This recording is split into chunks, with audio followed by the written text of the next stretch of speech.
Le ministre de l'Éducation nationale, Séraphin Mundunga, a effectué hier à Libreville une descente sur les différents chantiers de construction de nouveaux bâtiments devant abriter plusieurs salles de classe afin de s'enquérir de l'état d'avancement des travaux exécutés par l'ANGT, l'Agence nationale des grands travaux. Le point avec Tatiana Miko. Le système éducatif gabonais sur le chemin de la modernisation. Pour l'atteinte de cet objectif, le ministère de tutelle s'est engagé dans plusieurs réformes, parmi lesquelles la réhabilitation des espaces d'études. Sur les différents sites des 5 chantiers, le ministre de l'Éducation nationale. Ici, Séraphin Mundunga est venu se faire une idée de l'état d'avancement des travaux. Sur place, 4 grands chantiers sont opérationnels. Les CS Anjemba, Léomba, le grand amphi de l'université Omar Bongo et l'école normale supérieure d'enseignement technique, tous deux avec une capacité d'accueil de près de 1200 places.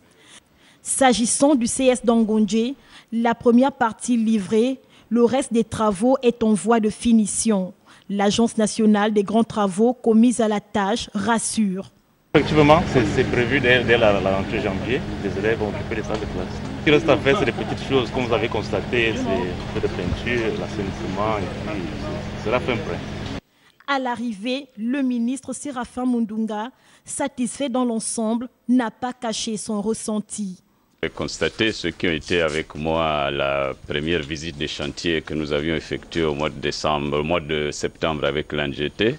Vous avez constaté que des travaux qui étaient inachevés au mois de septembre sont totalement achevés dans beaucoup de bassins pédagogiques, ce qui nous permet d'organiser la rentrée de janvier en utilisant déjà certains des nouveaux bâtiments qui sont livrés.